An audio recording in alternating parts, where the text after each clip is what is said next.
This September at HMP, we're going to space. Welcome to Half-Ass Movie Podcast.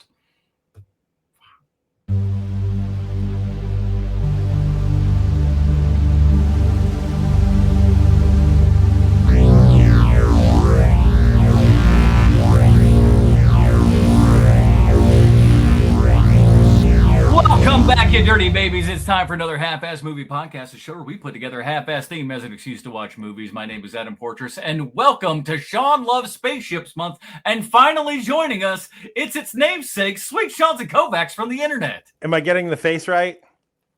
You got it. And he knows that space healthcare looks just like Earth does. Bruce Leslie. Oh, ain't it too true, brother? Ain't it too true? How you doing, everyone? That's the one thing I remember when I was the only one this week that had seen this movie previously. And that was the one thing that I remembered about this movie while watching it was like going, this just looks like a hospital. We are in a spaceship, but it's the least spaceshipy looking hospital you've ever seen in maybe any spaceship movie ever. You had showed us your hand a little bit when you were describing this movie the first time you were talking about it, where you're like, that's what a spaceship looks like to you. And I was like, okay, so that's where we're headed. Okay, I get it. I got a real question for you guys though. Where do I get one of them bang boxes? Where'd I get one of them boys? The dark web, man. They got everything there. I need one of them. I need one of them bang boxes. Which reminds us that today's episode is brought to you by Adam and Eve. If you go to adamandeve.com/HMP. At Adam and Eve. You know what's bizarre is the second I said that, our viewer count quadrupled. I'm not even kidding you. I don't know why that is, but all of a sudden the viewer count went whoop. I'll never forget what my grandpa told me. Any box is a bang box if you're randy enough. Desperate enough. Well, before we get into all of our stuff here, like I said, we are back to Sean Love Spaceships Month. Sean, you missed out on last week's fun here and everything, but I did. Give us your quick review here because people were curious. I do have some notes. Oh, on your two on the two of you guys' performance. Great! I didn't know we were getting grades. Yeah. One. Bruce, you are. It's very telling that when the whole Sean Loves Spaceships thing comes up and the head comes up and comes out. First of all, before I start handing out the merits, I do have to say this. I have never been more flattered in my entire life. Like I saw that exactly at the moment where I needed it. And I was like, oh man, look what Portress did for me. That guy's my friend. I know that guy is my friend. So thank you for that, Portress. Seriously. Absolutely. I needed it. Literally, I got it at the perfect time. So thank you for that. But that is a last minute version where I put in extra eyelashes. I don't know if you can really see that, but on the first V1 version, didn't have enough eyelashes for my take, so I threw in a little bit extra because I thought it warranted it. I have been asked many a time if I wear eyeshadow, and I don't. No eyeshadow. This is for real. It's eyeliner. It's different. This is all for real, boys. It's all for real. But I found it very telling that after the big reveal comes up, my head comes out of space and comes down. First of all, Bruce was like, "That's awesome. That's so great." And that part was really cool. But then Bruce, the next moment, betrays himself where he's like, "I can't wait to see what mine's gonna look like during October." It's literally the next line he says. Why not give him as much notice as necessary to satisfy him? He's laying it out for his Christmas gifts real early, just to let you know. It was literally like when you're at a birthday party when you're a little kid and some other kid at the birthday party starts crying because he realizes that none of these presents are for him.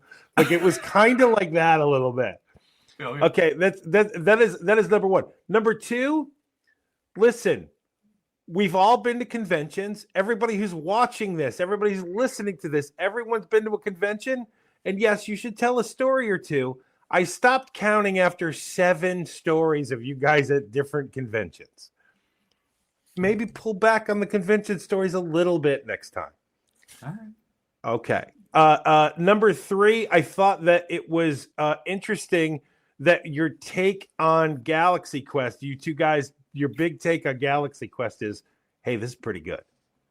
So that was an interesting take from the both of you boys. Oh, did you want more of the Kermit the Frog hands in the air kind of? Was that more of the... No, just have a take on a movie, guys. It's why we do this thing.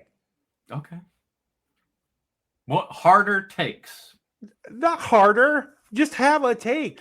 This Tim Allen son of a bitch has got some nerves. I mean, literally last week it was like, hey, you know what? This is surprisingly good. This is surprisingly good. Yes, we all know.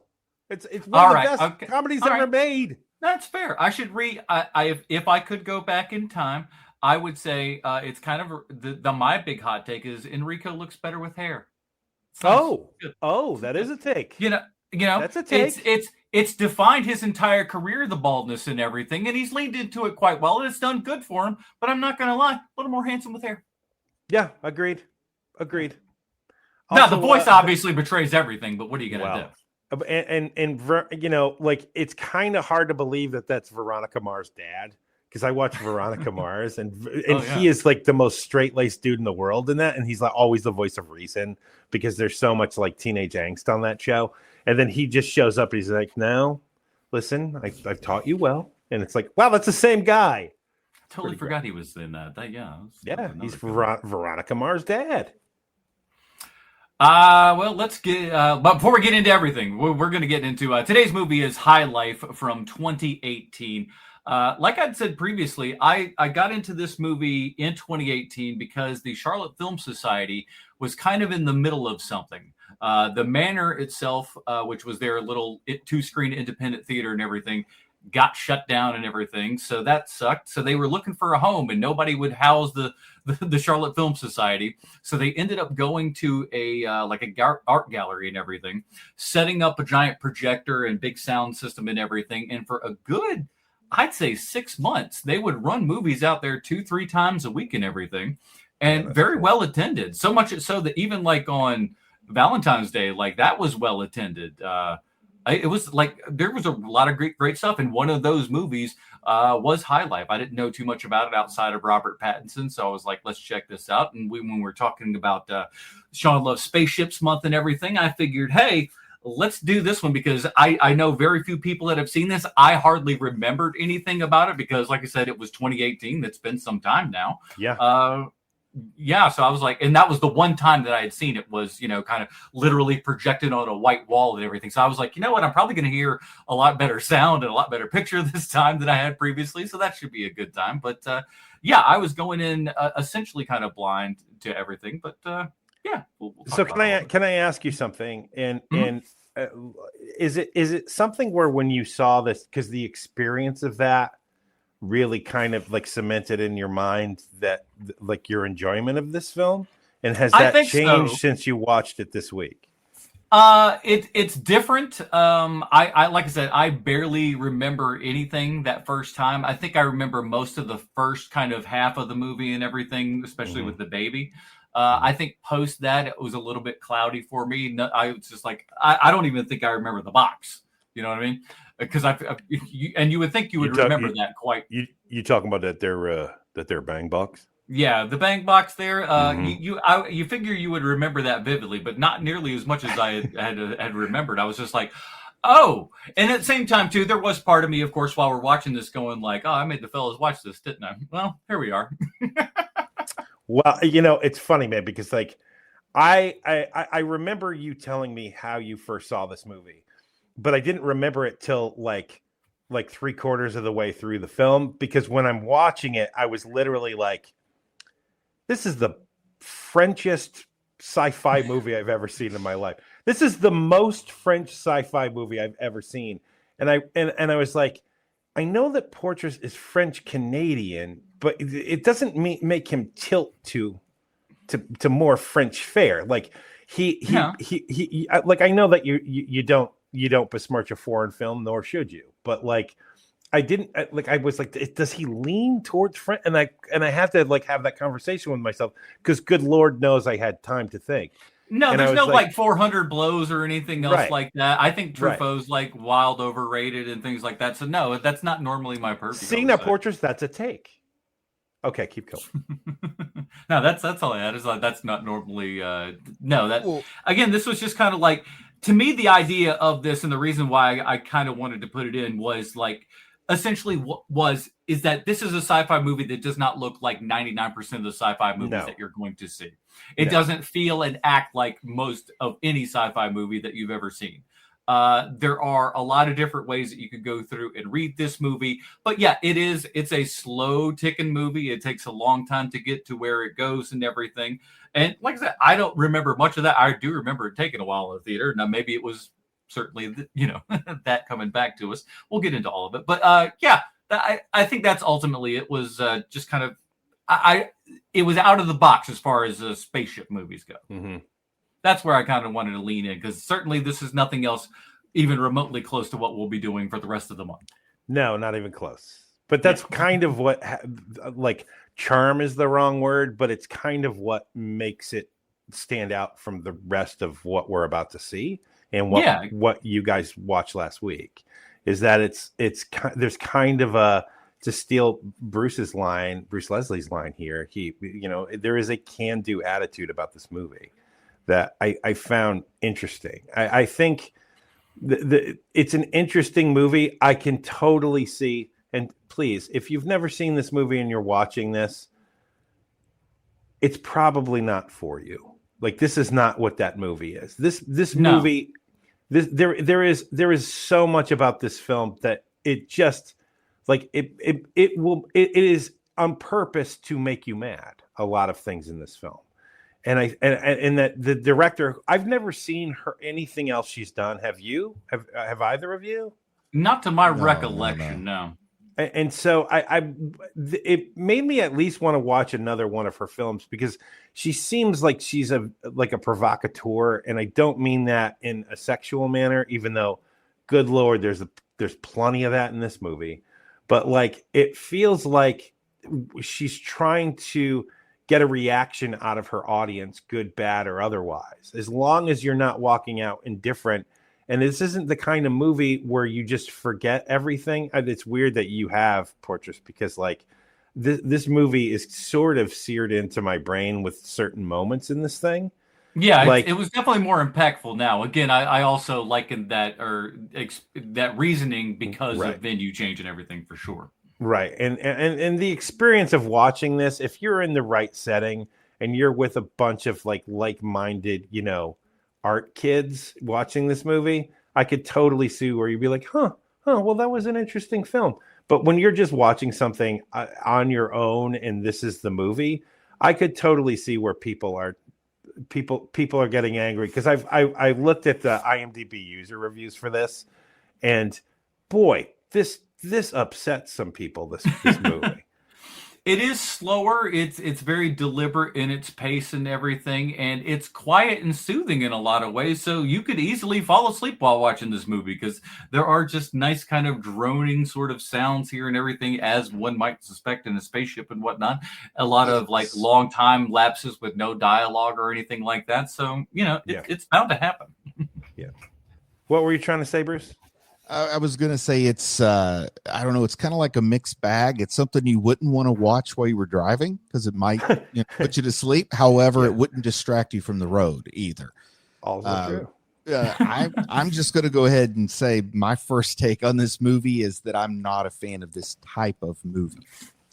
So I want to say that, because when I say some negative things about this movie, it's really going to be just because I don't particularly enjoy French boomer cinema. And this isn't just French cinema, it's like the boomer French cinema. It's it's not like the older or newer stuff. It's a very specific time there where it seemed like the focus was no story almost, and it's about human ennui, if I'm pronouncing that French word correctly. Ennui. And the misery of human existence and that sort of thing. This is the kind of stuff that inspired more current French makers. Like, isn't Gasparneau French? Mm-hmm. I thought it was French. So, you can see where that would inspire someone like that, but his has a little more edge to it. It gets a little bit more speculative and surreal, which is strange. That's something that's all about traveling through space with relativistic time differences and all that it has so little stretching of any boundaries in other ways. You know, it just didn't work for me at all as a sci-fi movie. And if I were approaching it as French cinema, well, then it's not something I'm probably going to like. Not since that long have I been a big fan of it. I like how that's your reference point. That's awesome. Let's get into it. Here is the IMDb plot line for High Life. As we know, IMDb always 100% correct in everything they say and or do. A father and his daughter struggle to survive in deep space where they live in isolation. This is written... Oh, hold on. Let me make sure I got all this right. This is written by Claire Denis, Jean-Paul Fegreau, and Jeff Cox, directed by Claire Denis, starring Robert Pattinson, Juliette Binoche, Andre 3000, Mia Goth, and more. So let's kind of get into it and everything. As he says, as we've kind of yapped on it for a good bit anyways. But so, like, all right, let's start, because obviously there's going to be some complaints, and I'm fine with all that. That's, you know, whatever. I'll have some myself as well. But let's get to a couple things that we kind of liked, and just the basic kind of story of this and the structure, because it's told differently than a lot of people would suspect. You know, your regular kind of straightforward narrative and everything. My first thought about this is during the time where it's very important to Robert Pattinson that you do not think of him as the teenage vampire, right? Mm-hmm. And so he is going all the way the other way at this point in his career. And I found his performance interesting. And I mean that in the best way possible, because he's not overly dramatic in this, and I can't tell if that's all him or if that's the director, putting bumpers on the sides for him while he's bowling, because it's like he's kind of he's not overdoing anything. Like, there's not a single moment in this movie where I'm like, oh, well, this is him trying to be a badass right now, or this is him trying to show everybody just how adult he is. Like, there's none of that. He's not trying to be the Marvel superhero character or anything in this. He is just kind of a very straightforward, I'm just this dude kind of thing. Never a superhero. I liked his performance personally. It was one of the things that worked best about this movie. Is I kind of liked a bit of the blankness, the emptiness, the mystery. You get the idea he was an orphan from the future, when the future's not so grand. You know, you hear a little drop thing about he was raised by a dog. Later on, you hear that he got in trouble because he killed his friend over a dog. And you know what? Well, that's going to be that same dog. Yeah. And they don't, spoon feed you that. But I liked his performance. It kind of communicated to me this person who's sort of a blank, that you can see a lot of different points of view, can see through him. So that was one of the better things about it. I did like that performance. It's generally the way that I always look at something like this is like, when you're trying to break out of the thing that you are best known for, I always think of Jim Carrey when it comes to this, because Jim Carrey, when he decides he's going to be dramatic, he's going to be a capital D dramatic actor, he goes all in all the time, where it's almost like a joke how overly dramatic he acts in things during that period. And I think that Pattinson doesn't fall into any of those. It's what I find so fascinating about the performance is he wants so desperately for you to see him as anything else other than Edward. Am I getting that right? Yeah. Other than Edward. And so, and he is definitely that has definitely happened in our timeline now of 2025. But in 2018, that was a much bigger rock to have to put over your head. And the fact that let me finish, okay, and then go to you. I think that it was it's a much harder thing for him as an actor to not want he could have chosen poorly as an actor 1,000 times in this role. And I don't think that he did a single time. And I think that is what makes the performance so interesting to me. I'm sorry, Portress, go on. No, I'm sorry.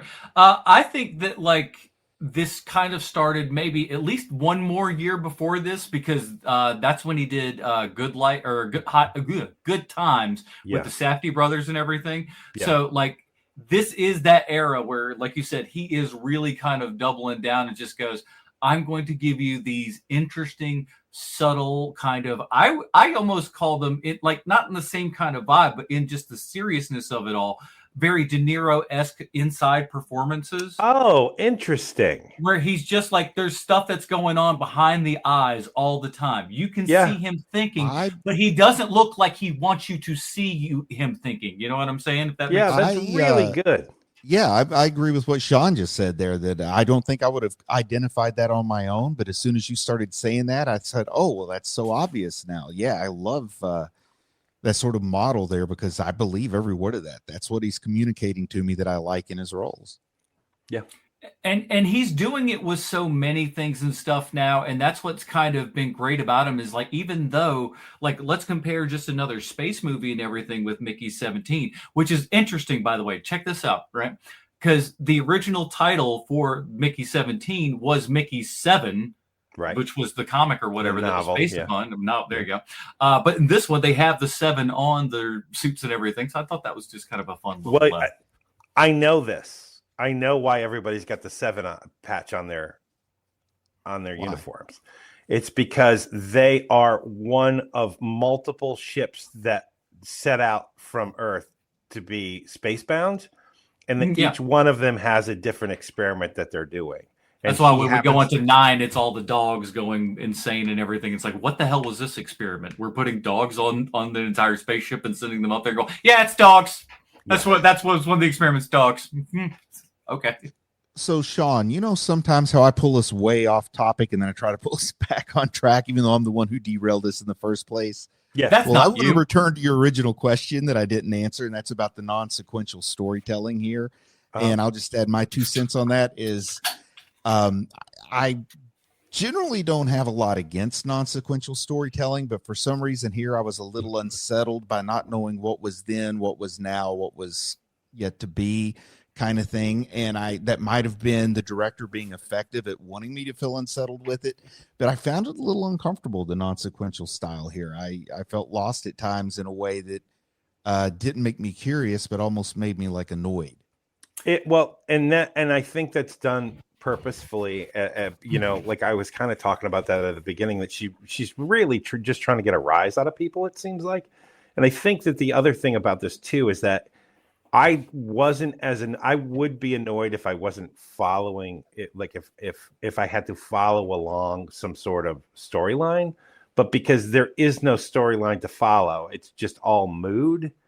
It's discovery of what's going on, because that's the entire thing is just trying to unweave what we see from the beginning. We're given very limited information of like, hey, here are these people, they're in space, and you're like, what's exactly going on here? How do we get to this situation where there's man and baby solely on this spaceship? And then we give hints and stuff and go back. Like as far as structure and everything, I really enjoyed that, even though it is kind of like, it is jarring, but it also causes you to pay attention to more things.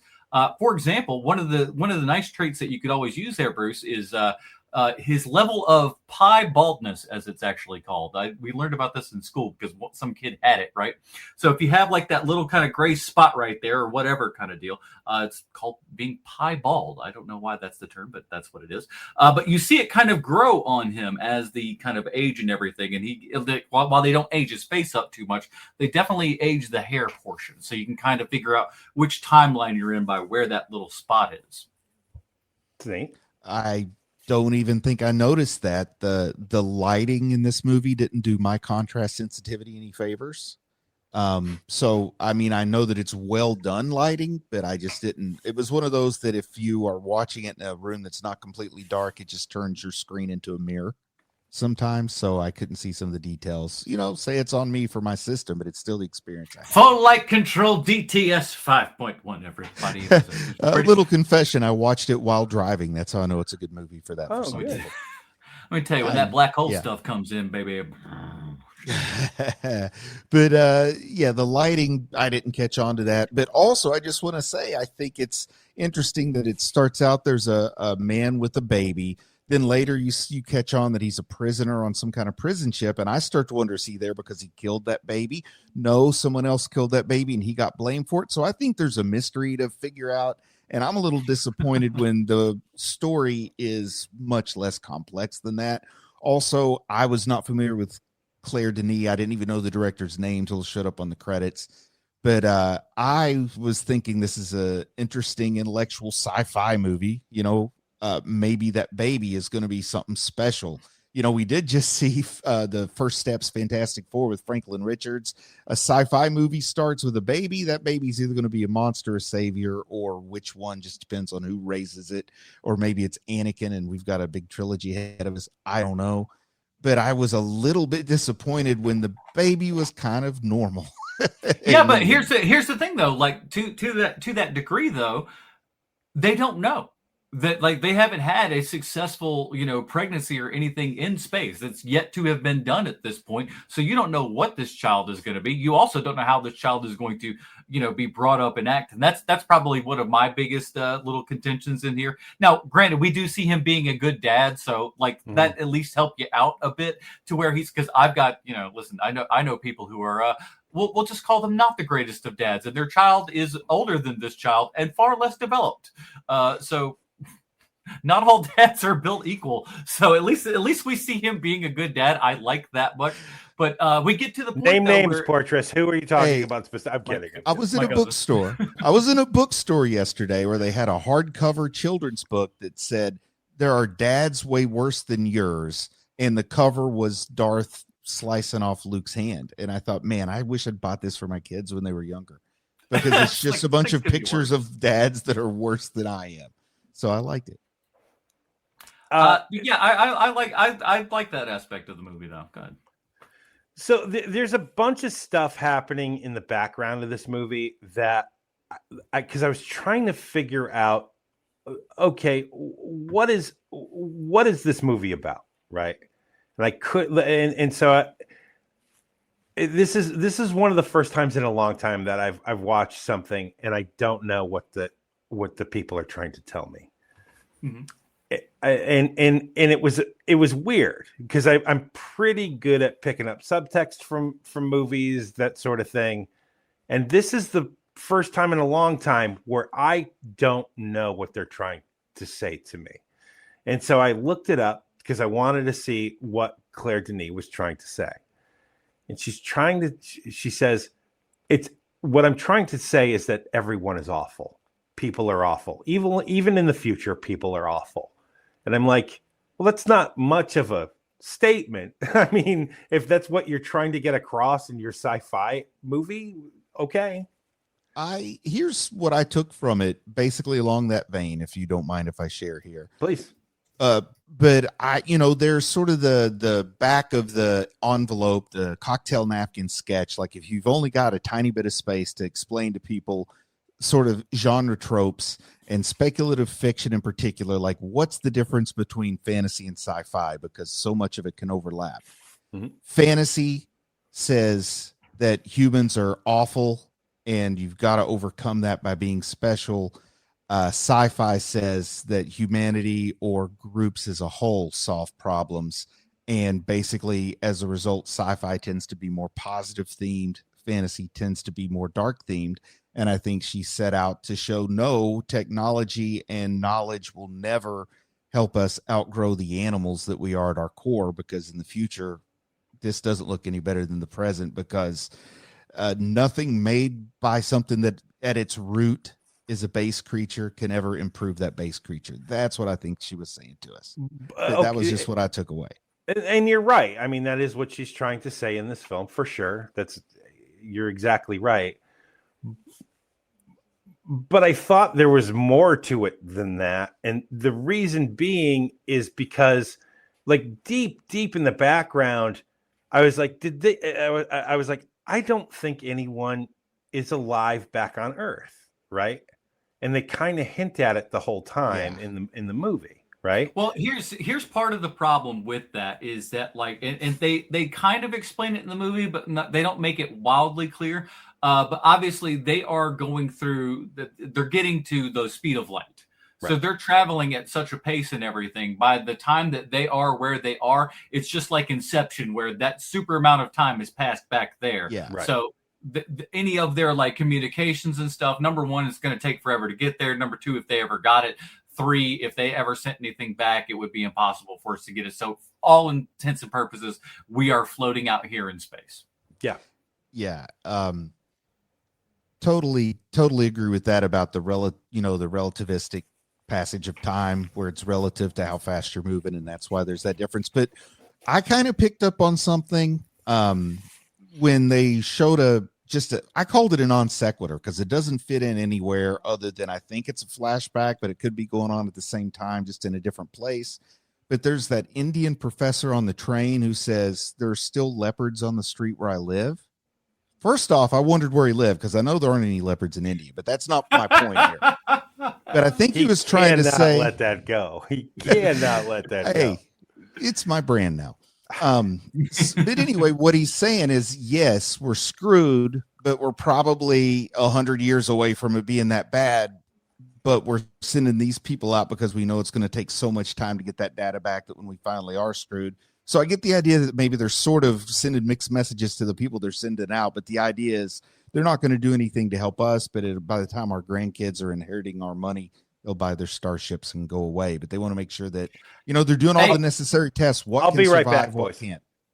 They almost at this point, I would think, though, make it like the reason that they're sending them out is, for example, let's just say they're, like big-hearted people and just go like, listen, we can't send these people to death, but we can send them to space for experiments and stuff like that. And they claim that, we'll help this out, but essentially we're just sending hardened criminals into space. But we also send all of our rabid dogs into space as well, I guess. I don't know. I really think what they're doing is sending expendable people to get it wrong until somebody accidentally gets it right. And then when it's our turn to go, we'll know how to do it safely. Yeah, especially like once they get they send them to light space and everything like that. They're going at light speed and whatnot. It could just be to see like, hey, does this work? And then, they got to send something out there. It's like sending the dog into space before you send the cosmonaut. Yeah, exactly. These are just kind of it was planned that the dog cosmonauts. Here's the dark part of that story is it was the USSR planned for the dog to die on reentry because they'd figure that part out later. They just wanted to make sure he could live in space. That was the sad part of that story. And that's what these prisoners are going to do. They fully expect these prisoners to either get sucked into the black hole and spaghettified, which was a lot cooler in the Loki show than was in this movie, or they expect them to just die out there from radiation or God knows what. There is no return trip for these guys, is what they're telling us pretty early on. Oh, yeah. And I at least like that they got that for us to really rid us of any idea that like somebody's coming for them, something, there's none of that. There's no, we might be saved by anything. They take that off the table right away, which is great because it just keeps you locked into where you are. And, I do believe that a good movie should respect the intelligence of its audience. But I think in this case, maybe they overestimated me just a little bit because maybe I could have been spoon fed just a little bit more to know. You wanted like the scene to turn green when it was like past times and then like yellow when it's new times. Or I could have maybe a little bug in the corner. I could have used a tiny bit more exposition, but I'm also willing to admit that that's a me thing more necessarily than the movie thing. You guys, what about like the Batman twirly thing, like where it goes? I like that. And that's when But Bruce, you clearly understood what the filmmakers were trying to say. I didn't even get that part watching this. Like you knew the take of what they're trying to convey to you, whereas I was like, well, that can't be it. Yeah, it's got to be more to it than that. And essentially what I was sharing with Adam was just that I was a little bit, I sort of despised the movie for not giving me more details, even though what this movie was setting out to do involved not giving me more details. And some people love to go out curious and let your imagination fill in the blanks. And for a lot of movies I do, but this is one when I'm done with this movie, I am done with this movie.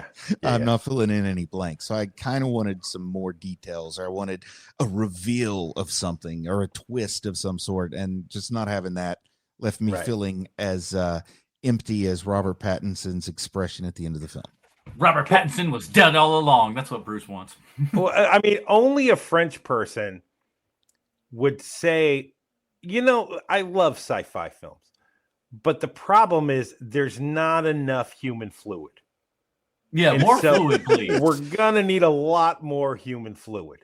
And damn it, Claire Denis, she pulled herself up by her French bootstraps and she said, "We're making that movie. And we're going to have a whole room dedicated to nothing but human fluid. And on top of that, we're going to we're going to show in great detail how we clean that room," which I'm not going to lie to you, was a pretty good call on her part. What do they do around here? I had a little Kevin Smith flashback when they were cleaning that room. The worst job in the world there, Adam. The breast milk scene, can I just say that one grossed me out more than any other fluid scenes? And part of it's because Mia Goth's kind of weird enough that she might have really taken some hormones to make her lactate or something for the scene, because it looks pretty real. Did that one sit wrong with either of you, or am I just odd? No, it's a weird scene. Oh no, Bruce, it's comforting. What are you talking about? It's a weird scene. All I could think is if she were a braver filmmaker, she would have made that scene in 0G, so you have little blobs floating around. I do like how they kind of just bullcrap. They gave us a thank you for smoking reasons. Yeah. So like, hey, they're doing other things, to shut up, and that's why. That's perfect. Yeah. That's all you need. That's all you need. I mean, that's a valid physics answer. I had no problem with that. That's the same reason that some hard sci-fi like The Expanse would give. Is they just match the acceleration of gravity and boom, there you go, and then you're weightless for a little bit when they have to change direction. Let's talk a little bit about the design of the movie, because that's obviously a big portion of this thing, because it looks very unique. It's a low budget movie. It doesn't look like many a space movie you've ever seen before, outside of just the ship itself, the things that are inside the ship, but the costumes, like everything is kind of unique and very different. Once you go down the timeline, I think that is that me? I think that was me. Not me. Okay. I wake up early usually. That's a dumb thing. Sorry. Wow.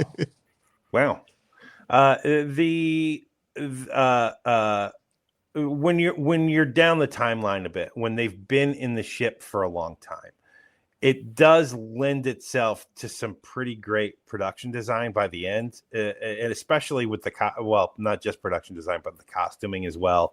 When you see just how threadbare everything actually is by the end of this thing, when you're looking at the timeline, that works terrific, and conveying time has lapsed and things like that, and just like things aren't filthy and gross; they're just worn down. I thought that was a pretty good bit of production design. I think that I liked most of that, because I'm picturing that this vessel is going to be some ugly geometric shape, and it makes sense that it would kind of look like this. And I don't think they're going to put too many amenities on a ship like this. And one of you had referenced Can Do. I think it was you, Sean, and I think that makes sense. Your budget goes further if you can do with some existing spaces and make them look like your ship and don't have to build from scratch. I don't know how much of that they did, but that's also possible. Because I know they shot like in Bulgaria. They shot I can't remember where else, but this is on location in space. What are you talking about? Oh, I'm sorry. That's the next Don't Mission lie to me. Impossible. And you guys know I always ask this question when it comes to sci-fi movies. Did you believe they were in space? The first time, I don't think I believed it. This time I believed it a little bit more. Like I again, presentation-wise, I saw more of the kind of the picture here and everything. And so while some stuff does look like a hospital with a couple of panels just slapped on the wall real fast, there are moments in stuff where you're just like, oh, this looks really cool and very interesting. It's like it's futuristic, it's throwback and everything. I like how like we don't even like really have an airlock room. We just push them out of a door. That's just something that's fun and funny about that at the same time too. I love little bits like that. And then again, her like we previously said, her not writing everything out on paper for you and just letting you know everything. It's like, hey, we're going to look at this suit, and then we're having the flashbacks and everything. It's artsy fartsy, but like if you're down for it, you know, it's you might like it, but then again, you have to also be okay with all of the other, you know, horrid things that happen in the film as well. So. My answer to the question is I didn't really feel that much like it was in space. I would have liked for it to feel a little bit more claustrophobic. Things felt a little too open, and I can't help it. But the hard sci-fi part of my mind knows that every cubic centimeter represents a whole lot of money, and for a group of prisoners, they're going to give you as little space as possible, I would think. So it just, I don't know. It's a weird. I wish it had felt more like the ship from Alien, from the first Alien. Oh, wow. I mean, man, that's like, oh, if you got to play baseball, why not be Babe Ruth? Right, exactly right. Why not be the best that there ever was? Yeah, sure. Exactly. You know, your first game of T-ball was good, son, but I gotta say, I would have liked it better if you hit like 8 home runs. Yeah, exactly. Every time after 1977, Bruce is just going, "Why isn't this Star Wars?" So, have you guys read any back matter about this film? Do you know anything about the behind the scenes on this? I know a little bit of the fact that this is just Robert Pattinson's kind of doing and everything. She'd had this idea for quite some time, and he had liked movies that she had done because, like, as much as, you know, everybody just likes to go, he's the vampire boy, I think he's actually quite the smart and well-versed kind of arty kid like that. Oh, yeah. So he had watched her movies and stuff before. He had heard about this idea and goes, "Oh, I'd like to do that, please. And my name's Robert Pattinson, so I can get you a little bit of bread." Mm-hmm. And I thought that was cool. The only production thing I read was some casting choices that I thought were pretty interesting, very different from Pattinson, but I can't remember the specifics on who they were. But that's about all I ran across. So neither of you heard what happened at the Toronto Film Festival with this movie? I don't remember. So it premieres at the Toronto Film Festival, right? And opening night, it's supposed to be the biggest night for this film in particular. Multiple walkouts. Lots of walkouts. Which I just found interesting that, like, if it was going to succeed, it might be at Toronto, right? Yeah, I mean they're a little bit more alternative in their kind of taste and stuff over there. They still have a lot of traditional stuff, but Toronto is open to having stuff that's a little bit more of this ilk, if you will. I mean, if it's good, I think that the Toronto film, like, going public, is way more open to stuff like this than even like Cannes is, and so to have TIFF have walkouts at like its big star-studded night, because there's like the stars are there, the director of the film is there, you know, like there's a lot of people involved with the movie, and there were some people who were like, no thank you, we're gone. I just found that so interesting. I think that at TIFF they still have performative walkouts with things that they perceive as unnecessary violence against women. With a female director, that'd be a strange choice for them to do. But I think there are still some more like performative walkouts. Not that I'm really this disgusted, but I just don't want to endorse the film or something like that. No, but that might be more of a Cannes thing too. But having a female director does make this feel a little less icky than it would if there was a dude that was behind it. That's for sure. Because while there is a lot of fluids and sexual stuff going on in this, it never is shot or feels like it's supposed to be titillating in any way, shape, or form. It's very disappointing too. It's sci-fi sex is what it is. Yeah. It's weird and it's strange. Future sex is always strange. Yeah. There's not a single sex scene where you wish you were involved. I'll leave it at that. Right. Yeah, no one's just going like, "Ooh, I wish I was in this scene." No. So it's Patricia Arquette who is going to play the Juliette Binoche part. Oh, wow, that's very different. And it's our favorite excuse ever for why she couldn't do it. Scheduling conflicts. I mean, come on, man. It's the biggest lie in Hollywood, isn't it? More than anything else, if an actor was supposed to be in a thing and then the actor declines to be in the thing, it's always scheduling conflicts. Shawnee, do you know nothing about the Orlando MegaCon? Okay. I really don't. We're pulling back on convention stories. We're pulling back. This is just shut up. That convention was the story one. one this evening, sir. So that's okay. That's We're where okay. I'm ending it. That was, and it wasn't a story. It was a joke. Oh, Ooh. Well, that's pretty cool because I was at the High Life Con. No. Back to the movie. Back to the movie, though. I think that, no, I don't want to send any disrespect to Miss Arquette, but I think it's an upgrade for this particular film to have Juliette Binoche. Like, there are other films that would be better with Patricia Arquette, but that's the right choice for this movie. So that's one where the scheduling conflict is good. Yeah, this is the most French movie ever. You've got to have at least a couple of French nationals in this thing. And so, yeah, it just makes sense to have Juliette Binoche in this thing. Could you imagine Patricia Arquette doing her Miss What's-Her-Nose from Severance in my in Lord. this role? Could you imagine how bad that would make this role? Oh, my Lord. Oh. All of the angry grunting that would happen on this day. No, thank you. Oh. No. Let's. I got to get this out of my head. I'm sorry. Mia Goth's character... Yeah, Mia Goth's character, her character name was Electra. Did you guys pick up on that? No. You can't. You don't know characters' names in this. What's Matson's name? That's about the only one you hear. But is it Boyce? It's Monty. So like even Monty. then, yeah. That's it. Like the Count of Monte Cristo reference. That's right. Yeah. No, I don't. I have no like reference to Count of Monte Cristo on that.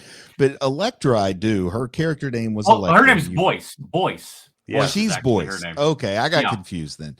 There is a character named Electra, so that's why I thought Electra would have the child and it'd be some kind of Greek mythology reference. And I thought that was a drop thread, but now that I realize I confused the names, it wasn't so much a drop thread, just not the clearest of communication. It's the black lady.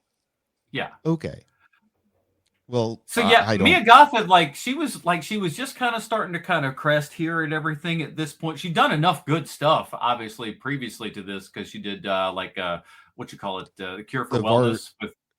Was this before or after that Lars von Trier kind of thing she did with? I think it was Lars von Trier. Did she Nymphomaniac? I couldn't remember the name of it. Wasn't she? I don't think she was. No, she wasn't in that. No.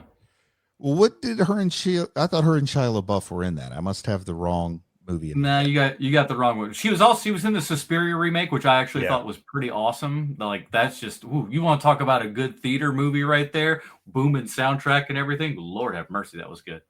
But yeah, it's like she was really starting to kind of get into her own here and everything. But I do like her. Like you don't know what country she's from. You really don't. When she's in this movie, you're just like, is she some girl from the South or something like that? And she is not. She is not. She's always playing that character, though, where it's like, I'm just as dumb as a rock. And you're like, where are you from? Well, that's a future accent. That's what people sound like in the future.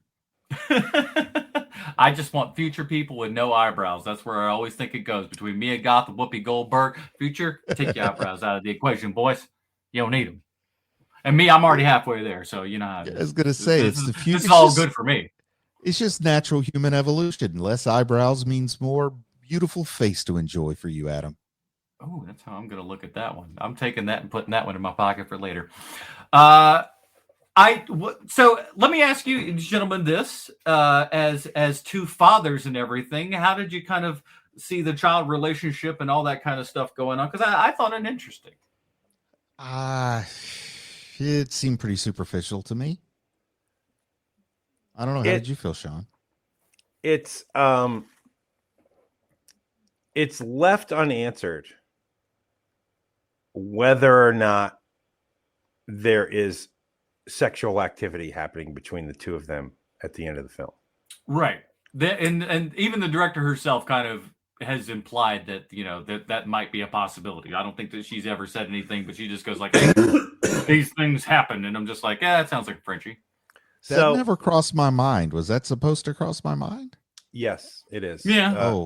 That scene where they're in the bed together and he's like, "You're too old. You're too old for this." It's not okay. It's not awesome. They're hinting. It's just like it's not the best. It's there and it's not great. Man.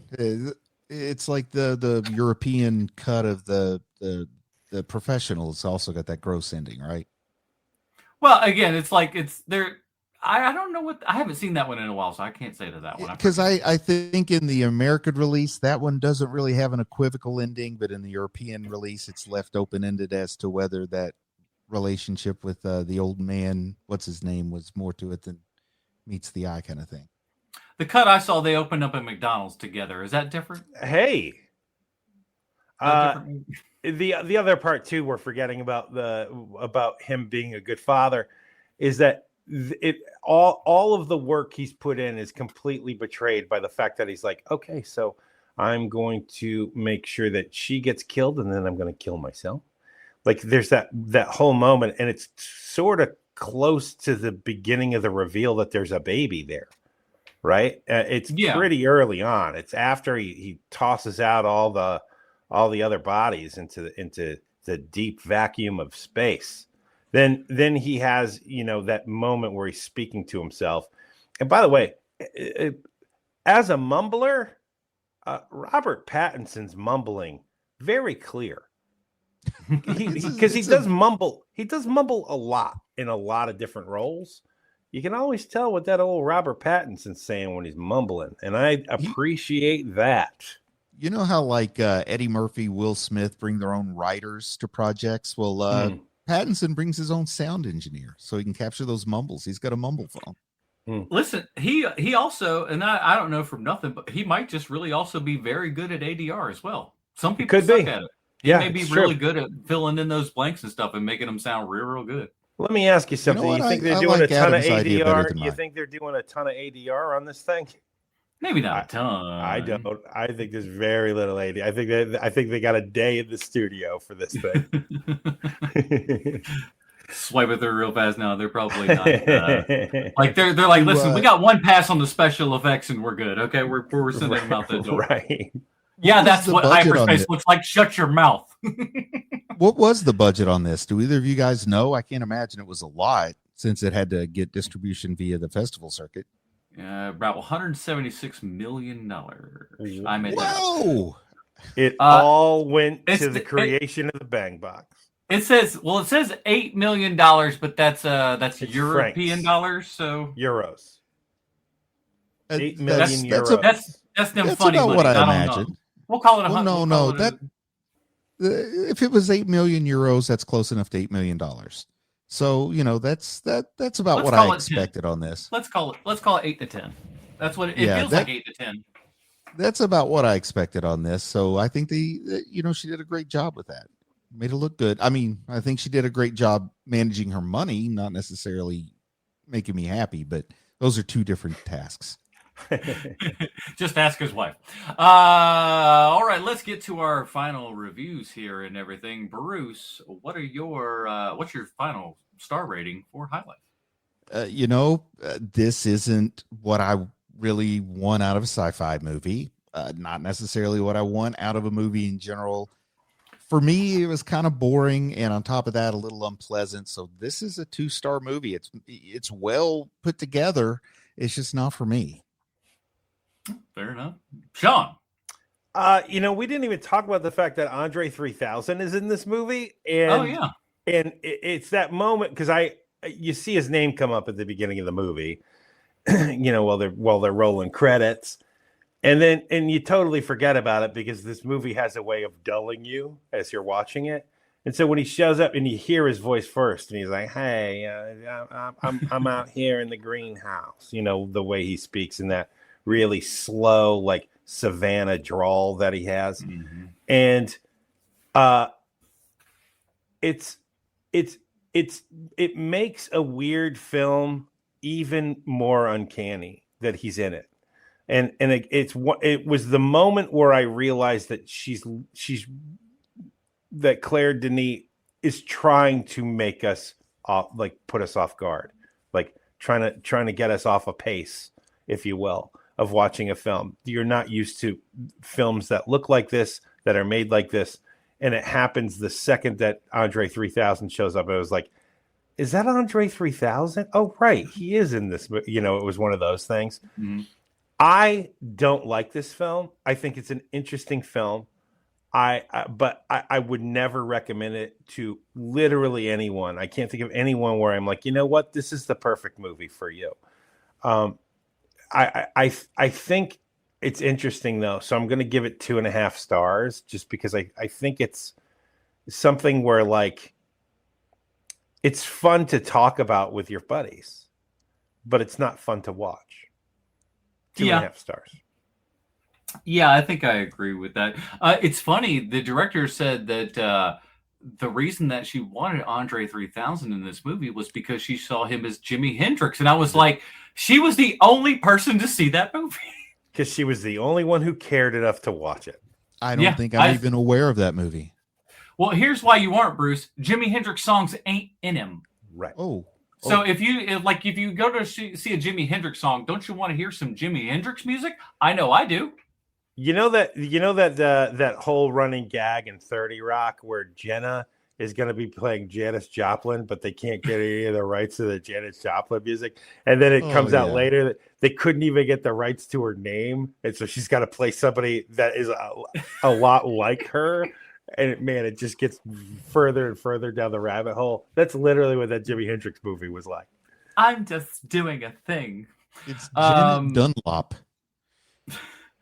I'm gonna go just a solid 3 stars with this. I like the ambition of it. I like the kind of the way that it tells the story. It's not the funnest of things to watch.